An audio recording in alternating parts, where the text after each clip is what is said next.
Hello everyone. Welcome to For Nurses Preparation YouTube channel. I am Neeraj Kumar Kathal.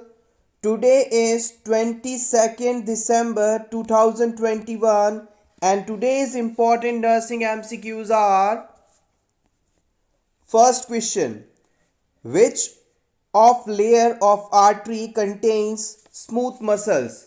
हमारी जो artery है उसकी कौन सी लेयर स्मूथ मसल से बनी होती है, इसे आपको बताना है। Option A tunica interna, option B tunica media, option C tunica alba, option D tunica externa. The right answer is option B. Tunica media is the layer which is made up of smooth muscles. Let's see about this.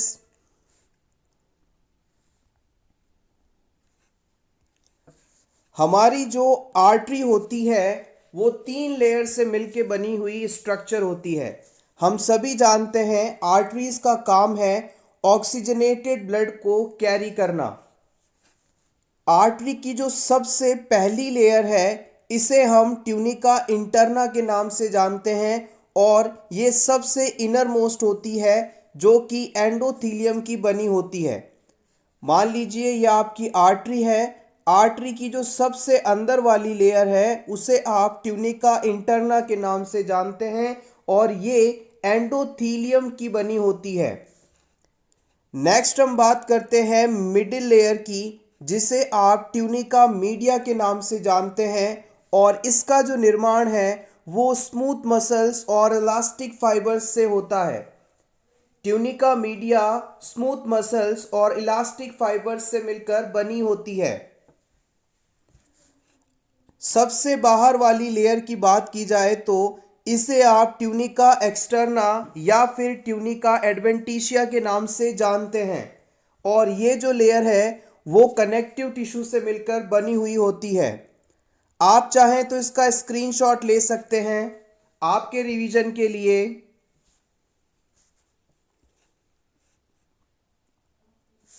Question number 2,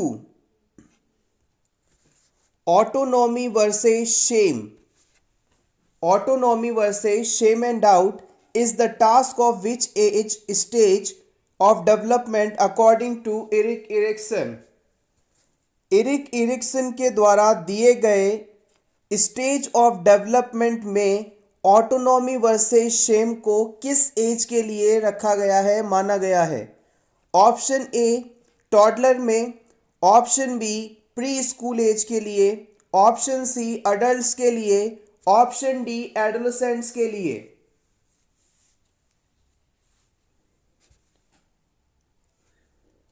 autonomy शब्द का मतलब होता है freedom और Shem का मतलब होता है शाइनेस या शर्मीला। The right answer is option A. Autonomy versus shame and doubt ये टॉडलर एज ग्रुप के लिए माना जाता है। टॉडलर एज ग्रुप होता है 1 से 3 साल का age group.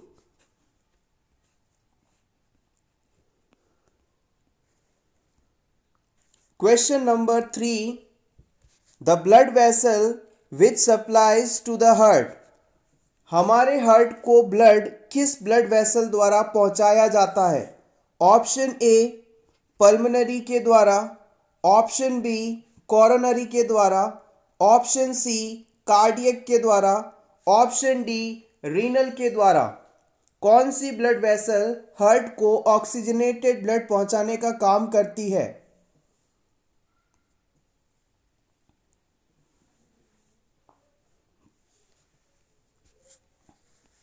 The right answer is option B. हमारी जो कोरोनरी आर्टरीज हैं ये हार्ट तक ऑक्सीजनेटेड ब्लड लेकर जाने का काम करती हैं। याद रखिएगा यहाँ पर जो कोरोना शब्द आप देख रहे हैं इसका मतलब है क्राउन लाइक स्ट्रक्चर। हमारे हार्ट को जो ये कोरोनरी आर्टरी होती है वो कुछ इस प्रकार से कवर करती है कि ये देखने में अपीयरेंस क्राउन लाइक दिखाई देती है। इसी वजह से इसका नाम कोरोनरी आर्टरी है। कोरोना शब्द का भी एग्जैक्ट मतलब यही है, corona virus, a virus that having shape like a crown. इस तरह से आप याद रख सकते हैं। Question number 4, the sign of the circle in family genogram indicates. जब आप किसी भी फैमिली का जीनोग्राम बनाते हैं तो उसमें सर्किल का जो साइन है वो किसको डिनोट करता है? ऑप्शन ए मेल्स को, ऑप्शन बी फीमेल को, ऑप्शन सी चाइल्ड को, ऑप्शन डी ग्रैंड पेरेंट्स को। जीनोग्राम में जो सर्किल है वो किसे आइडेंटिफाई करता है, इंडिकेट करता है? The right answer is option B. याद रखिएगा, सर्किल जो है वो फीमेल को डिनोट करता है। आइए इसके बारे में और जान लें। Family genogram is a family map of 3 or more generations that record relationship, death, occupations, health, illness and their history। याद रखिएगा, फैमिली जीनोग्राम जब भी बनाया जाता है इसमें आप 3 या इससे अधिक जनरेशन्स का ब्यौरा देते हैं। इस जीनोग्राम की मदद से आप इस फैमिली में टोटल कितने मेंबर्स हैं और कौन से मेंबर का दूसरे लोगों के साथ क्या रिलेशन है इसे जान सकते हैं। फैमिली में कौन लाइव है, किसकी डेथ हो गई है, इसका पता चल जाता है। लोगों के क्या ऑक्यूपेशंस हैं, क्या उनके काम हैं, ये भी इससे जान सकते हैं। लोगों की हेल्थ हिस्ट्री, इलनेस हिस्ट्री क्या है वो भी इस जीनोग्राम के द्वारा आप आइडेंटिफाई कर सकते हैं। Signs of circle in genogram indicates female and square indicates male। याद रखिएगा, जब जीनोग्राम में आपको सर्किल का साइन दिखाई दे तो ये फीमेल को दर्शाता है। यदि स्क्वायर का साइन अगर देखने को मिलता है तो ये मेल को डिनोट करता है। Square sine indicates male and circle is for female. आप चाहें तो स्क्रीनशॉट ले सकते हैं for your revision purpose only.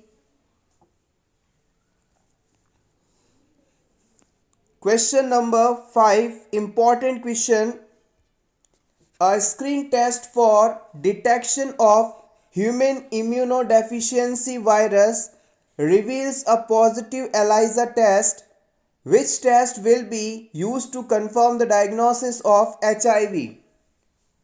आपने किसी क्लाइंट में एलाइजा टेस्ट करवाया और हम सभी जानते हैं एलाइजा टेस्ट एचआईवी को आइडेंटिफाई करने के लिए यूज़ किया जाता है। इस टेस्ट में पर्सन एलाइजा टेस्ट पॉजिटिव मिलता है यानी उसे एचआईवी इन्फेक्शन है ऐसा देखने में आता है। इस डायग्नोसिस को कंफर्म कराने के लिए अब इन चारों में से कौन सा टेस्ट आप करवाना चाहेंगे?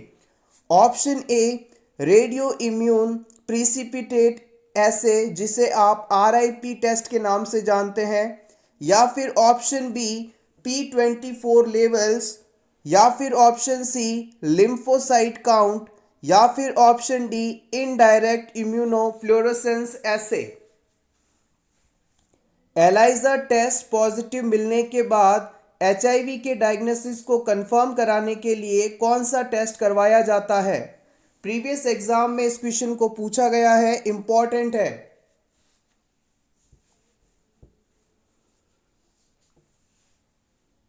एलाइजा टेस्ट का full form enzyme linked immunosorbent assay test. The right answer is option B. याद रखिएगा, P24 level is a confirmation test for HIV. Confirmatory diagnosis test for HIV is P24 levels. Take screenshot for your revision.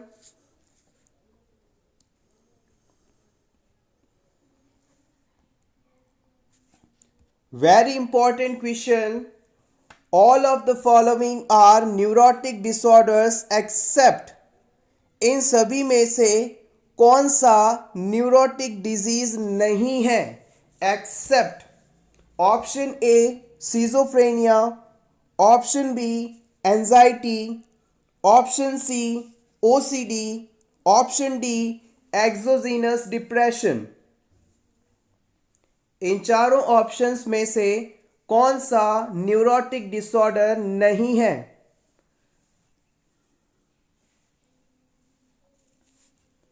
The right answer is option A, it is schizophrenia. Schizophrenia neurotic disorder नहीं है।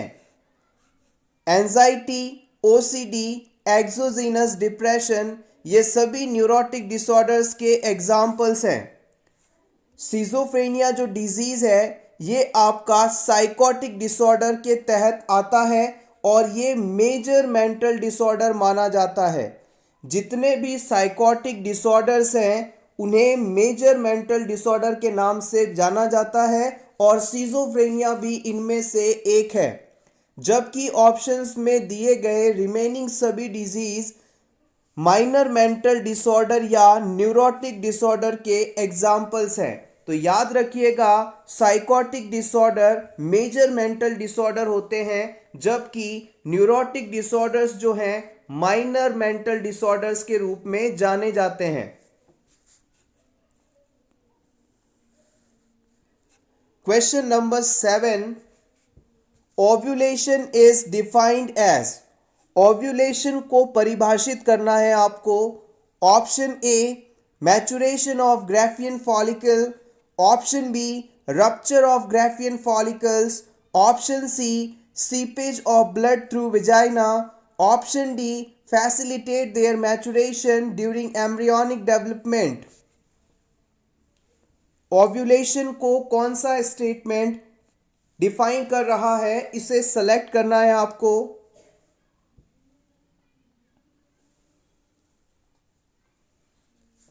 The right answer is option B.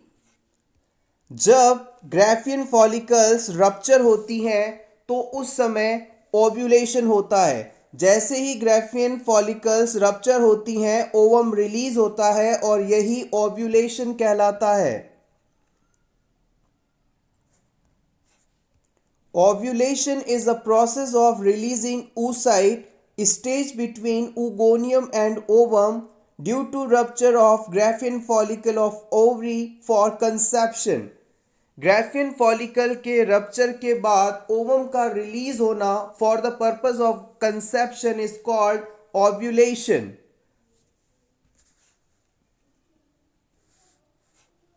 Question number 8, chronic renal failure causes all except. Please read whole the question correctly, then give your answer. Options are hypertension, decreased creatinine level, hyperkalemia, hypocalcemia.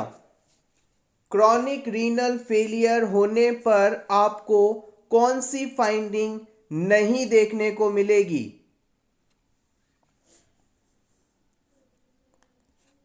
The right answer is option B. यहां पर question थोड़ा tricky था। यहां पर decrease creatinine level दिखा हुआ था, इसी चीज को आपको आइडेंटिफाई करना था। Option B is correct. याद रखिएगा जब भी किसी क्लाइंट को क्रॉनिक किडनी डिजीज या क्रॉनिक रीनल फेलियर होता है तो उस पेशेंट में आपको hypertension, hyperkalaemia, hypocalcaemia, hyperphosphataemia, hyponatraemia जैसी कंडीशंस स्पेशली देखने को मिलती हैं। इसके अलावा जब आप इस क्लाइंट का क्रिएटिनिन और बर्न लेवल चेक करेंगे तो ये हमेशा आपको एलिवेटेड मिलेगा। किडनी अगर प्रॉपर फंक्शन नहीं कर रही है तो इस सिचुएशन में वो मेटाबॉलिज्म के बाद बने क्रिएटिनिन और ब्लड यूरिया नाइट्रोजन को बॉडी से एक्सक्रीट आउट नहीं कर पाएगी और इस सिचुएशन में इनका लेवल भी आपको बढ़ा हुआ मिलेगा।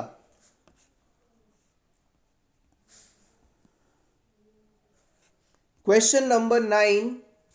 A client with history of dysarrhythmias is to wear Holter monitor for 24 hours on outpatient basis.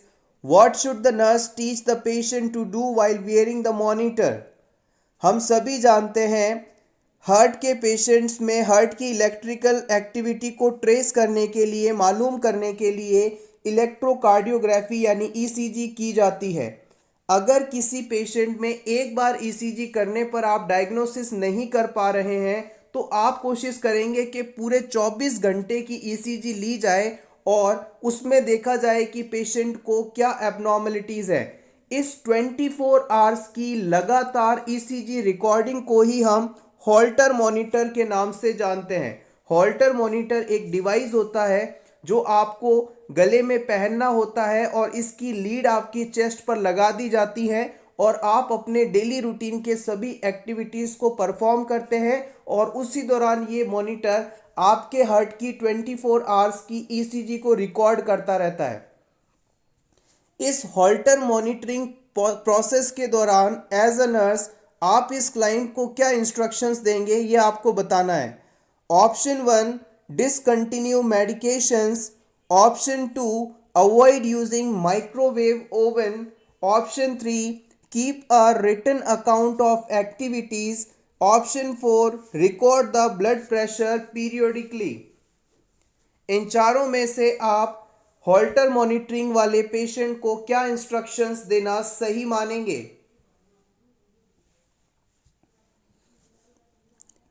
The right answer is option 3। हम इस पेशेंट से कहेंगे कि आप अपनी एक्टिविटीज का रिटन अकाउंट रखें। देखिएगा, हॉल्टर मॉनिटरिंग के दौरान पेशेंट को आपने हॉल्टर मॉनिटर लगा दिया। अब इस पेशेंट को आपसे कहना है कि आप 24 घंटे में जो भी आपके डेली रूटीन के काम है उन्हें परफॉर्म कीजिए और जब भी आपको ऐसा लगे कि आपकी हार्ट की जो एक्टिविटी है वो एबनॉर्मल फील हो रही है तो उसे तुरंत अपने पास एक डायरी रखें और उसमें नोट कर दें। जैसे कि मान लीजिए आपने फील किया कि आप स्टेयर्स चढ़ते समय, सीढ़ियाँ चढ़ते समय आपका जो हार्ट है वो बहुत ज़्यादा एबनॉर्मल फील हो रहा था, एबनॉर्मली बीट कर रहा था, तो आपने उसे नोट कर दिया कि सीढ़ियाँ चढ़ते हुए मुझे प्रॉब्लम हुई। या फिर आप किसी चीज़ को लिफ्ट कर रहे थे, उस दौरान आपको कुछ एबनॉर्मलिटी फील हुई, तो इन सभी एक्टिविटीज़ को आपने लिख लिया। इन सभी एक्टिविटीज़ को लिखने के बाद नेक्स्ट टाइम जब आप अपने फिजिशियन से मिलेंगे तो आपका फिजिशियन इन सभी एक्टिविटीज़ को देखकर ये डिटरमाइन करेगा कि एक्चुअली आपको हार्ट में क्या प्रॉब्लम है और उससे संबंधित प्रॉपर ट्रीटमेंट आपको मिल सकेगा। सो हॉल्टर मॉनिटर यूज़ करते समय आपको सभी एक्टिविटीज़ का रिटन अकाउंट रखना बहुत ही ज़रूरी है। इसके अलावा मेडिसिन को डिसकंटिन्यू नहीं करना है। जो भी मेडिसिन आप ले रहे हैं उन्हें रूटीन के साथ लीजिए, कोई प्रॉब्लम नहीं है इसमें। माइक्रोवेव ओवन का इस्तेमाल आप कर सकते हैं, कोई प्रॉब्लम नहीं है। ब्लड प्रेशर को आप पीरियोडिकली रिकॉर्ड करें, ऐसा कोई ज़रूरी नहीं है। So option 3 is correct. Question number 10, ovulation occurs. Ovulation कब होता है? Option A, 14 days before next menstruation, अगले मेंसेस या मेंस्ट्रुएशन से 14 दिन पहले। Option B, 1 week after menstruation, menstruation के एक सप्ताह बाद। Option C, 1 week before menstruation, menstruation से एक सप्ताह पहले। Option D, 28 days after menstruation, menstruation के 28 डेज बाद। एग्जैक्ट ड्यूरेशन बताना है कब आपका ओव्यूलेशन होता है इस चीज को।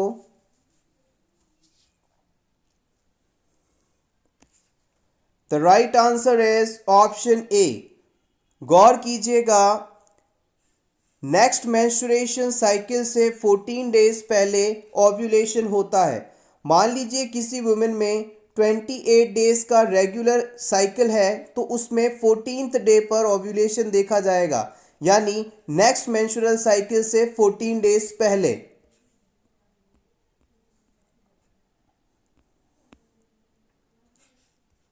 Question number 11, universal recipient blood group is. उस ब्लड ग्रुप को सिलेक्ट करें जो कि यूनिवर्सल रेसिपिएंट कहलाता है। यूनिवर्सल रेसिपिएंट का मतलब है ऐसा ब्लड ग्रुप वाला पर्सन जो किसी भी और ब्लड ग्रुप वाले पर्सन से बिना किसी प्रॉब्लम के ब्लड रिसीव कर सकता है। Option A O, option B A B, option C A, option D B. Which blood group is known as universal recipient? सर्वग्राही blood group. The right answer is option B. Blood group A और B, blood group A B वाला जो person है वो universal recipient कहलाता है। इसके अलावा यूनिवर्सल डोनर यदि आपसे पूछा जाए तो वो होता है ब्लड ग्रुप ओ वाला person. Question number 12, isotonic saline contains amount of sodium chloride is। Isotonic saline के अंदर कितना अमाउंट में सोडियम क्लोराइड यानी नमक या NaCl या साल्ट होता है। ऑप्शन ए 0.9 ग्राम पर DL, ऑप्शन बी 9 OGM पर DL, ऑप्शन सी 4 सन पर DI, ऑप्शन डी 5 ग्राम पर D1।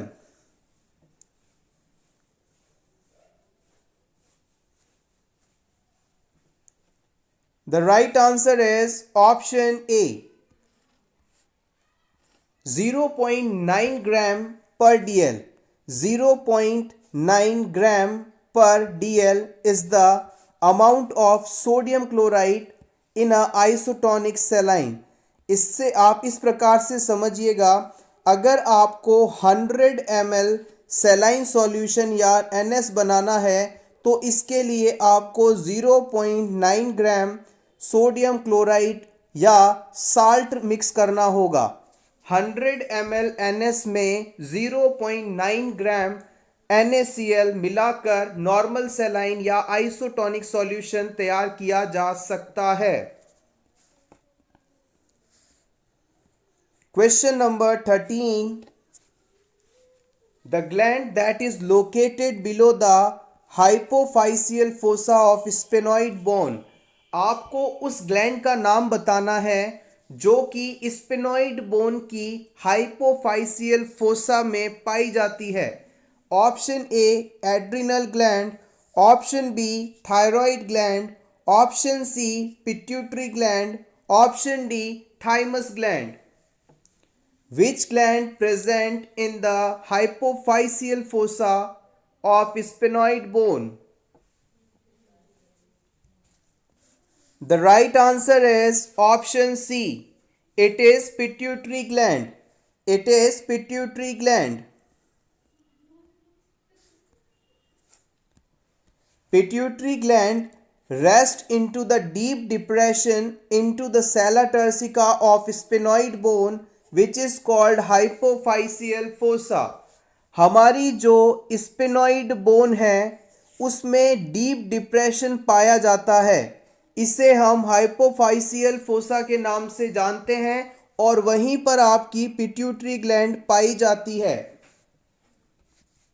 Sala turcica is a concave area on the superior surface of body of the sphenoid bone that houses pituitary gland.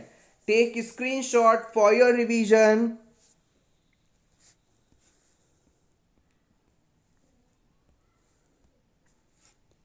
Question number 14. The epidemiologic triad of disease causation refers to। Epidemiologic triad में किसे include किया जाता है? Option A agent, host, environment, option B time, place, person, option C source, mode of transmission and susceptible host, option C John Snow, Robert Koch, Kenneth Rothman. Disease causation की epidemiological triad में किसे include किया जाता है?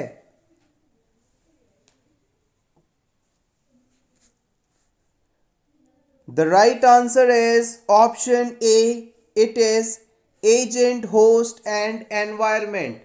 Agent, host, environment is included in epidemiological triad of disease causation.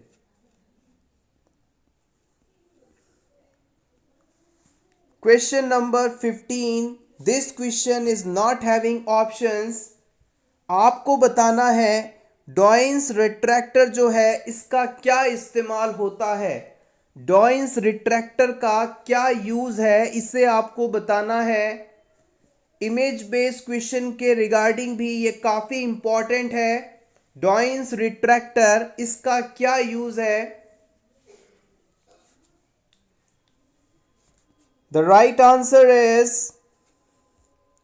it is used to retract the abdominal wall used in proper exposure of lower uterine segment in LSCS, lower segment caesarean section procedure में uterus को properly visualise करने के लिए retractor का इस्तेमाल किया जाता है, उसे हम डॉइंस रिट्रैक्टर कहते हैं। डॉइंस रिट्रैक्टर यदि साधारण भाषा में कहा जाए तो ऐसा इक्विपमेंट है जो कि सिजेरियन सेक्शन वाले डिलीवरी प्रोसेस में एब्डोमिनल मसल्स को, एब्डोमिनल कंटेंट को एक तरफ साइड में खींचने के काम आता है, ताकि सर्जन जो है प्रॉपरली यूट्रस को देखकर डिलीवरी कंडक्ट करवा सके।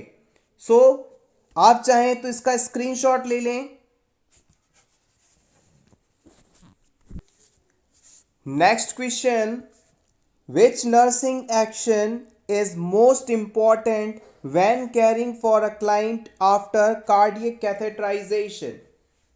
किसी पेशेंट में आपने कार्डियक कैथेटराइजेशन का प्रोसेस करवाया और इस प्रोसेस को करवाने के बाद सबसे पहला और इम्पॉर्टेंट नर्सिंग एक्शन आपके द्वारा क्या किया जाना चाहिए? Option 1, provide for rest. Option 2, administer oxygen. Option 3, check a pulse distal to insertion site. Option 4, assess the electrocardiogram every 15 minutes. Cardiac catheterisation के बाद कौन सा ऑप्शन सबसे ज़्यादा जरूरी है?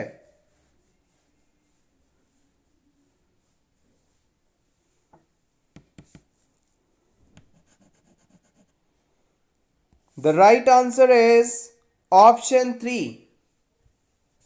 कार्डियक कैथेटराइजेशन करने के बाद हम पेशेंट की उसी एक्सट्रीमिटी में डिस्टल पल्स को असेस करेंगे। इसका क्या रीजन है, क्या रैशनल है, आइए इसे जान लें। The pulse should be assessed because the trauma at the insertion site may interfere with the blood flow to the distal to the site. मान लीजिए पेशेंट के इंसर्शन साइट पर किसी तरह का ट्रॉमा हो गया और इस ट्रॉमा की वजह से ब्लीडिंग होने लगी और आपने डिस्टल पल्स को असेस नहीं किया, तो ये कभी भी आइडेंटिफाई नहीं हो पाएगा कि इस पेशेंट को ट्रॉमा हुआ है। इंसर्शन के बाद, कार्डियक कैथेटराइजेशन के बाद जो इंसर्शन साइट है उससे दूर यानी डिस्टल साइट पर मौजूद पल्स का असेसमेंट हमें करना चाहिए, ताकि ये आइडेंटिफाई किया जा सके कि पेशेंट में जो सर्कुलेशन है, पल्स है, वो प्रॉपरली चल रही है और पेशेंट में किसी भी प्रकार का ट्रॉमा या ब्लीडिंग नहीं है। यहाँ पर ये प्रायोरिटी रहेगा। इसके अलावा ऑप्शन A1 में कहा गया था कि हम क्लाइंट को रेस्ट प्रोवाइड करेंगे। Rest is not a priority. यहाँ पर पेशेंट को रेस्ट दिया जाना जरूरी है, लेकिन अगर ऑप्शंस में आपको डिस्टल पल्स असेसमेंट का ऑप्शन मिलता है तो ये प्रायोरिटी वाइज सही माना जाएगा। Although the extremity in which catheter was inserted usually is immobilised for the period of time to prevent bleeding at the insertion site.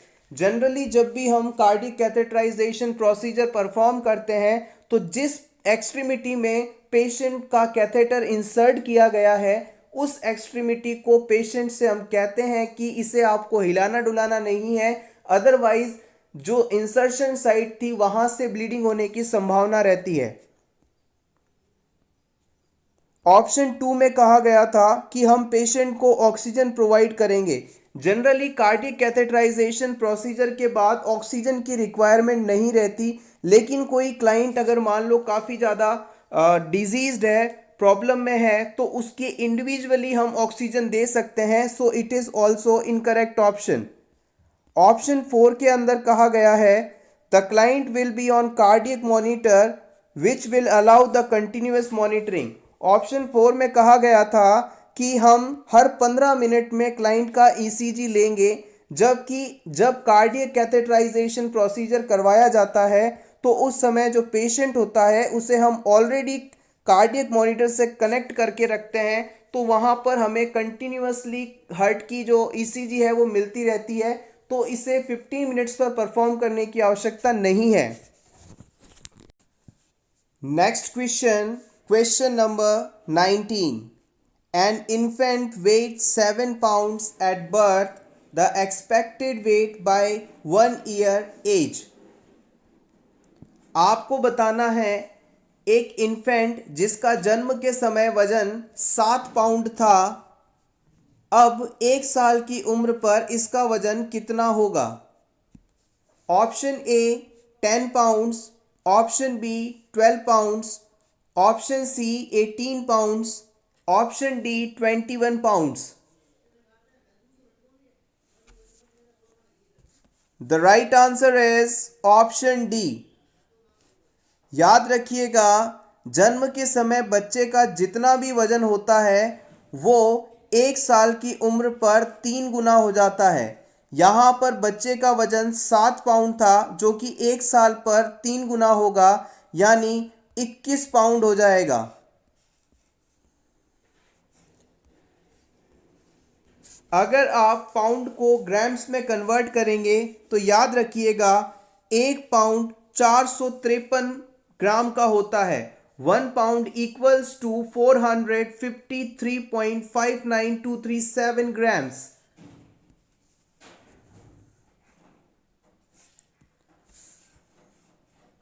Question number 20। Which of the following solutions is routinely used to flush an IV device before and after administration of blood to the patient?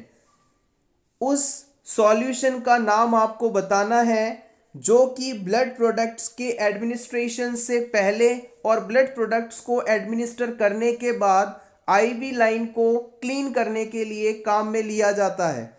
Option A heparin sodium, option B 0.9% sodium chloride, option C 5% dextrose in water solution, option D sterile water. कौन सा solution IV line को flush करने के लिए इस्तेमाल करेंगे आप before and after using blood administration? The right answer is option B, it is 0.9% sodium chloride. Simply हम कहें तो NS का इस्तेमाल किया जाएगा आईवी लाइन को फ्लश करने के लिए। A saline flush is a method of clearing intravenous lines, central lines or arterial lines of any medication or other perishable liquids to keep the lines or tubings clean and sterile. किसी भी tube या lining को clear और sterile रखने के लिए हम सेलाइन flush method का इस्तेमाल करते हैं।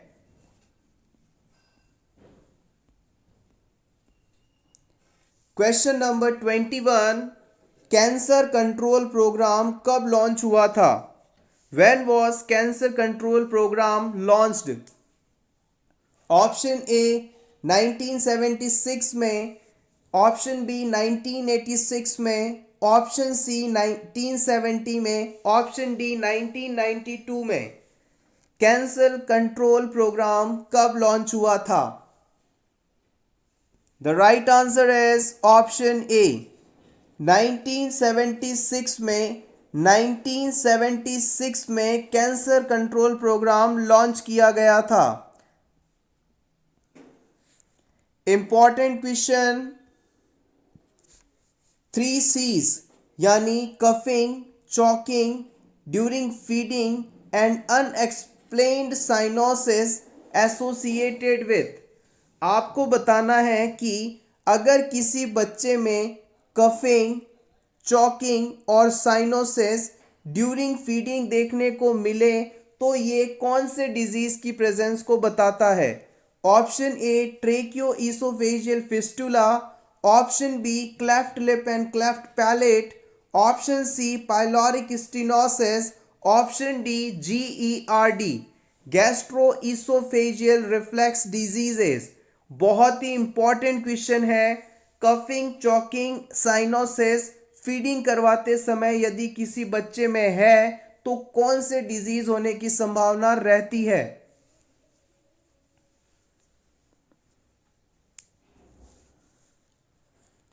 The right answer is option A. It is tracheoesophageal fistula. Fistula शब्द का मतलब होता है एबनॉर्मल कनेक्शन बिटवीन टू और ट्रेकियोईसोफेजियल फिस्टुला का मतलब है ट्रेकिया और ईसोफिगस के बीच में यदि कोई एबनॉर्मल कनेक्शन बन जाए तो इसे हम ट्रेकियोईसोफेजियल फिस्टुला के नाम से जानते हैं। शॉर्ट में आप इसे TEF डिजीज के नाम से भी जानते हैं। आइए इसके बारे में और जान लें, इंपॉर्टेंट है ये। Tracheoesophageal fistula is an abnormal connection in one or more places between the oesophagus and trachea. Oesophagus और ट्रेकिया के बीच किसी एक जगह या एक से अधिक जगहों पर एबनॉर्मल कनेक्शन का बन जाना ट्रेकियोईसोफेजियल फिस्टुला कहा जाता है। इस कंडीशन में आपको कौन से साइन एंड सिम्टम्स देखने को मिलेंगे। Frothy, white bubbles in mouth, coughing और चॉकिंग व्हेन फीडिंग।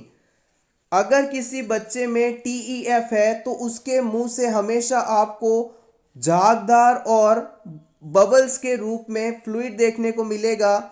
इसके अलावा बच्चे को कफिंग और चॉकिंग एपिसोड्स होंगे। इसके साथ ही बच्चे को जब फीड करवाया जाएगा, ब्रेस्ट मिल्क दिया जाएगा तो उसकी स्किन पर साइनोसिस डेवलप हो जाएगा, यानी उसकी जो स्किन है वो ब्लू कलर की हो जाएगी। Bluish discolouration of skin known as cyanosis. So mostly आपको 3 बड़ी चीज़ें याद रखनी है कि अगर किसी बच्चे को फीडिंग करवाते समय उसमें कफिंग, चॉकिंग और साइनोसिस हो तो ये कंडीशन ट्रेकियोईसोफेजियल फिस्टुला के नाम से जानी जाती है। Question number 23। For a client diagnosed with epistaxis, which intervention would be included in the care plan? अगर किसी पर्सन को, पेशेंट को एपिस्टैक्सिस का डायग्नोसिस हुआ है तो इसके केयर के दौरान आप कौन सा इंटरवेंशन इंक्लूड करेंगे। Option A performing several abdominal thrust, option B compressing the nares of to the septum for 5 to 10 minutes, option C apply an ice collar to the neck area, option D encouraging warm saline throat gargles। Epistaxis से suffering patient के care plan में कौन सा method of treatment आप include करेंगे।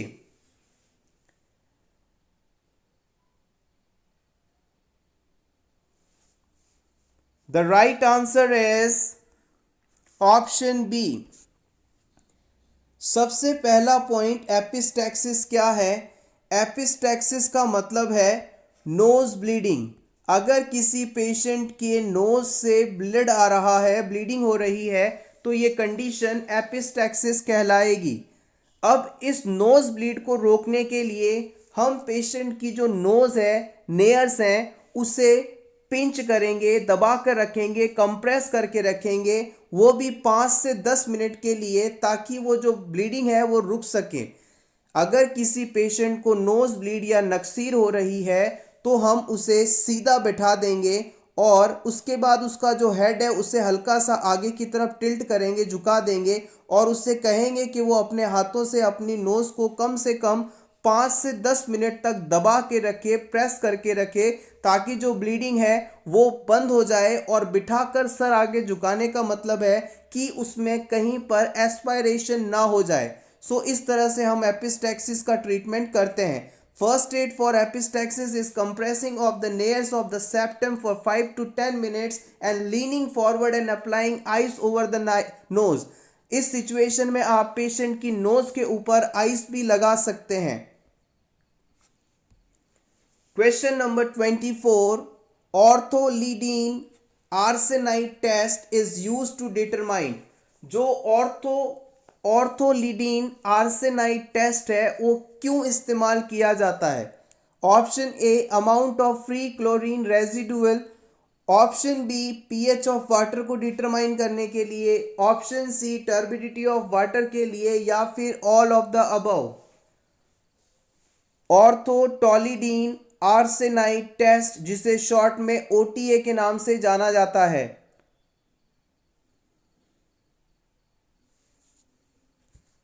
The right answer is option A. To identify the free chlorine residual, we are using orthotolidine arsenide test. This is the correct response.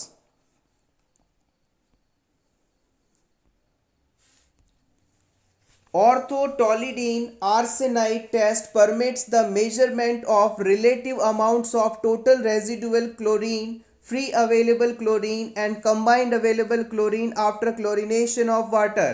हम सभी जानते हैं वाटर के प्यूरिफिकेशन के लिए उसमें क्लोरीन को मिक्स किया जाता है, क्लोरीनेशन किया जाता है। इस क्लोरीनेशन प्रोसेस के बाद पानी की गुणवत्ता को चेक करने के लिए या ये देखने के लिए कि क्लोरीनेशन के बाद टोटल कितना क्लोरीन रेजिडुअल है, फ्री अवेलेबल क्लोरीन कितना है, कंबाइंड अवेलेबल क्लोरीन कितना है, इसके लिए हम ऑर्थोटोलिडीन आर्सेनाइड टेस्ट का इस्तेमाल करते हैं। फ्रेंड्स, अगर आपको आज की ये क्लास, आज के ये एमसीक्यूज अच्छे लग रहे हों तो प्लीज़ वीडियो को लाइक कर दीजिएगा।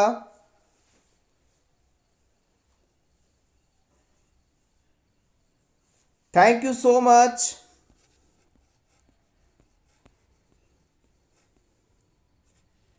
Question number 25. Deoxygenated blood from the body via superior and inferior vena cava received in. हमारे बॉडी में जो ब्लड है बॉडी सेल्स के द्वारा यूज कर लिया जाता है और फिर उसमें जो ऑक्सीजन की मात्रा है वो कम हो जाती है, इसे हम डीऑक्सीजनेटेड ब्लड कहते हैं। हमारी बॉडी के द्वारा यूज किया हुआ ये डीऑक्सीजनेटेड ब्लड सुपीरियर और इंफीरियर वेना कावा कलेक्ट करके हार्ट के किस चैम्बर में पहुंचाती हैं, ये आपको बताना है। ऑप्शन ए लेफ्ट एट्रियम में, ऑप्शन बी राइट वेंट्रिकल में, ऑप्शन सी राइट एट्रियम में, ऑप्शन डी लेफ्ट वेंट्रिकल में। डीऑक्सीजनेटेड ब्लड को सुपीरियर और इंफीरियर वेना कावा हार्ट के किस चैम्बर में लाकर छोड़ती हैं? Basic but important question. The right answer is option C.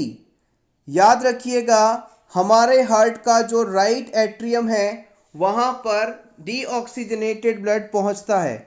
Diagram में इस चीज को समझ लीजिएगा जिससे आपको याद रहेगा। ये हमारे हार्ट के 4 चैम्बर्स हैं। हमारे हार्ट का जो ये राइट एट्रियम है, ये वाला चैम्बर, यहाँ पर सुपीरियर और इंफीरियर वेना कावा पूरी बॉडी से लाया हुआ डीऑक्सीजनेटेड ब्लड लाकर छोड़ती हैं।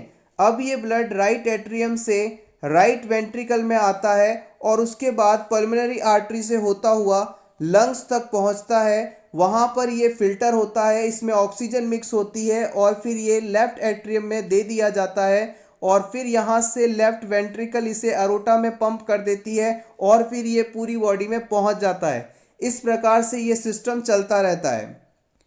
The right atrium receives the deoxygenated blood from the entire body through the superior and inferior vena cavae and coronary sinus. Question number 26. We feeling is essential feature of. We feeling, हम feeling किसके लिए, किसका important feature मानी जाती है? Option A nationality group, option B racial group, option C primary group, option D secondary group. किस group का essential feature माना जाता है we feeling?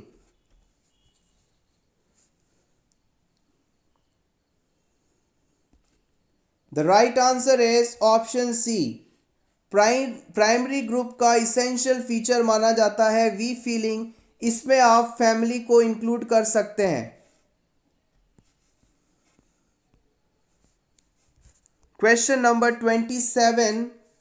The client admitted to the hospital has oedematous ankle. What should the nurse do to best reduce the oedema in lower extremities? एक patient जिसके ankle area पर oedema है, एक patient जिसके ankle area पर सूजन है, oedema है, इस पेशेंट की इस एडिमा या सूजन को कम करने के लिए नर्स के द्वारा कौन सा बेस्ट एक्शन लिया जा सकता है? ऑप्शन ए रेस्ट्रिक्ट फ्लूइड, हम उसे फ्लूइड ड्रिंक करने से मना कर देंगे। Option two elevate the leg, हम उसके पैर को एलिवेट कर देंगे, ऊपर उठा देंगे। Option three apply elastic bandage, हम इसके पैर पर इलास्टिक बैंडेज लगा देंगे। Option four do range of motion exercise, हम इसको range of motion exercise perform करेंगे। एडिमा को कम करने के लिए आप कौन सा एक्शन परफॉर्म करेंगे? The right answer is option two. मान लीजिए कोई पेशेंट जिसके पैरों में काफ़ी ज़्यादा सूजन है, तो सूजन को रिड्यूस करने के लिए हम क्या करेंगे? पेशेंट का जो पैर है उसे किसी चीज़ का सपोर्ट देकर कुछ ऊपर उठा देंगे। इस तरह से क्या होगा, यहाँ मौजूद जो एक्स्ट्रा फ्लूइड है वो ग्रेविटी की वजह से नीचे की तरफ आने लगेगा और इस एरिया में सूजन कम हो जाएगी। तो याद रखिएगा, हम लेग को एलिवेट कर देंगे, पैरों को ऊपर कर देंगे किसी का सपोर्ट दिलाकर, जिससे कि ग्रेविटी की वजह से जो एक्सेस अमाउंट ऑफ फ्लूइड है वो वापस नॉर्मल हो जाएगा। Elevate the extremities to promote venous and lymphatic drainage by gravity. Question number 28। The only artery which supplies deoxygenated blood, आपको हमारी बॉडी की उस एकमात्र आर्टरी का नाम बताना है जो कि डीऑक्सीजनेटेड ब्लड को कैरी करती है। Option A pulmonary artery, option B hepatic artery, option C gastric artery, option D renal artery. याद रखिएगा, आर्टरीज जो हैं ऑक्सीजनेटेड ब्लड कैरी करती हैं, केवल एक आर्टरी को छोड़कर। The right answer is option A, it is pulmonary artery. Pulmonary artery हमारे राइट वेंट्रिकल से ब्लड को लंग्स तक पहुंचाने का काम करती है और यह हमारे शरीर की एकमात्र ऐसी आर्टरी है जो कि डीऑक्सीजनेटेड ब्लड को कैरी करती है।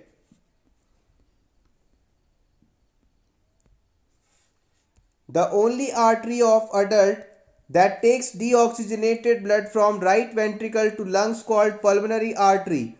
All of their artery give into the option carry oxygenated blood.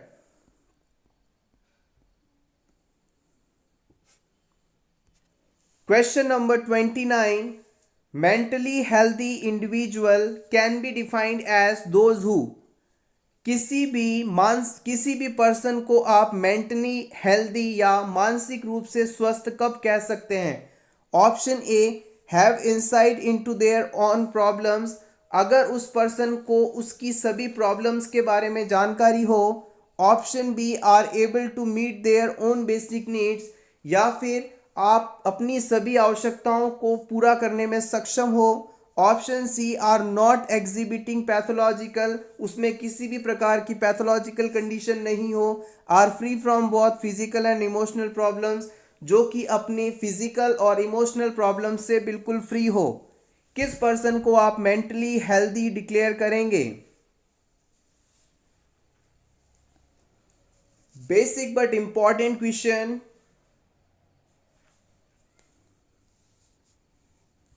The right answer is option D. are free from both physical and emotional problems. आइए इसके बारे में जान लें. Definition of mental health according to Karl Menninger 1947. यहाँ पर हम Karl मैनिंजर द्वारा 1947 में दी गई मेंटल हेल्थ की परिभाषा को जानेंगे. An adjustment of human being to the world and to each other with a maximum effectiveness and happiness. किसी भी पर्सन का उसके आसपास मौजूद वर्ल्ड से इफेक्टिव और हैप्पीली रिलेशन मेंटल हेल्थ कहलाता है. Ability of a person to cope with stress of daily living and live a physical emotional harmonious life without any internal conflict called mentally healthy individual. ये दोनों ही important definitions हैं जो कि काफ़ी use की जाती हैं to define the mental health condition. आप चाहें तो स्क्रीनशॉट ले सकते हैं इसका. Mental health is a balance between body, mind and spirit and surrounding environment. एक बार फिर से देख लीजिए. Mental health is a balance between body, mind, spirit and surrounding environment. This is a simple definition.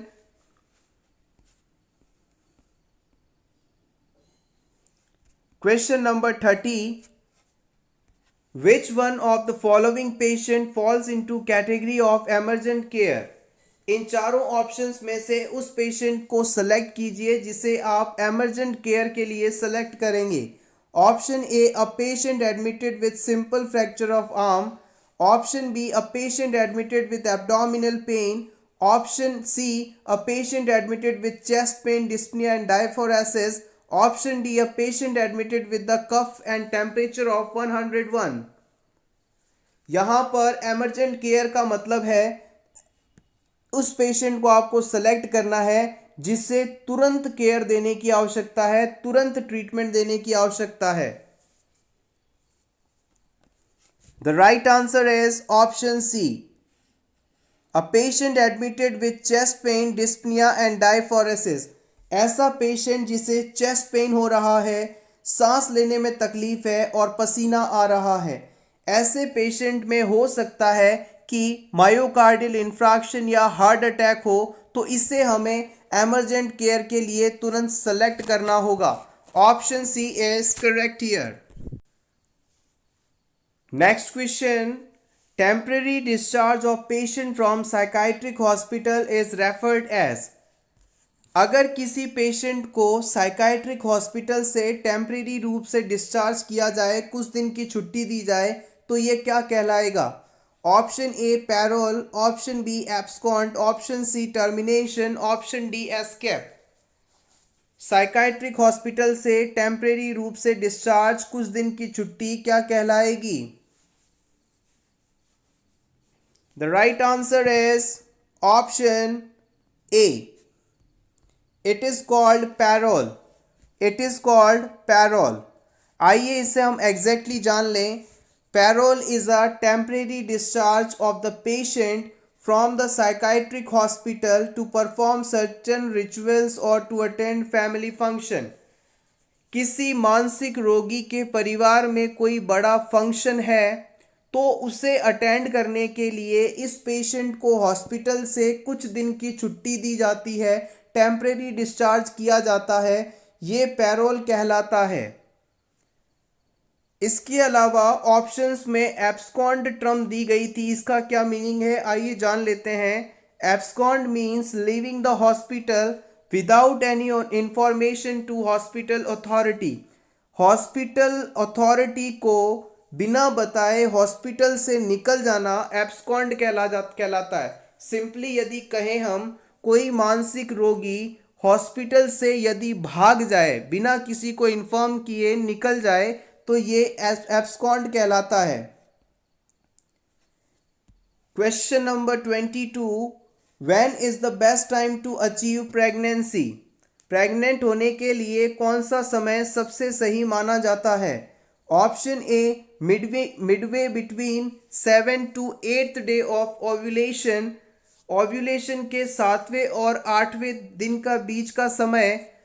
Option B immediately after starting of menses, menses शुरू होने के just बाद। Option C 14 days before the next period is expected, अगला period जब शुरू होने वाला है उससे ठीक 14 दिन पहले। Option D of 14 days after the beginning of next period, period शुरू होने के 14 दिन बाद। What is the exact time to become pregnant? The right answer is option C 14 days before the next period is expected. हमने अभी previous question में discuss किया था जो ओव्यूलेशन है वो नेक्स्ट पीरियड से 14 डेज पहले होता है। तो अगर इस दौरान यदि इंटरकोर्स किया जाए, इस दौरान स्पर्म यदि ओवम से मिल जाए तो फर्टिलाइज होने की संभावना काफ़ी बढ़ जाती है, वुमेन के कंसीव होने की संभावना काफ़ी बढ़ जाती है। So option C is the correct answer. Last question of this video, a sevoflurane anesthetic vaporizer agent kept in which color container? sevoflurane anesthetic vaporizer जो है किस कलर के कंटेनर में रखा जाता है? इमेज बेस्ड क्वेश्चन के लिहाज से भी ये काफ़ी इंपॉर्टेंट है। ऑप्शन ए ब्लू कलर में, ऑप्शन बी येलो कलर में, ऑप्शन सी पर्पल कलर में, ऑप्शन डी रेड कलर में।